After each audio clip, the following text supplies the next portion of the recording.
mission today to teach you all about something very important. Winter is almost here, and that means lots of us are going to get sick with nasty colds.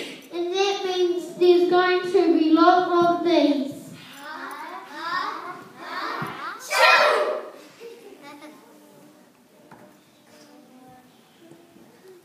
Sneezes carry lots of little bugs and germs that make us sick.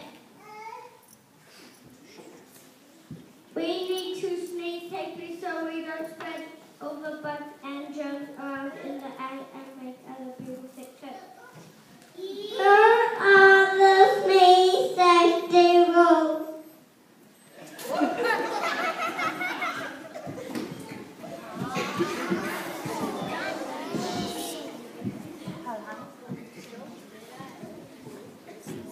Number 1. Use a tissue over your mouth and nose to protect the sneeze.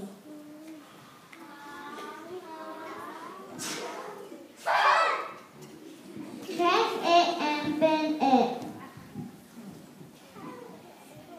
Number 2. If you don't have a tissue, sneeze into your elbow.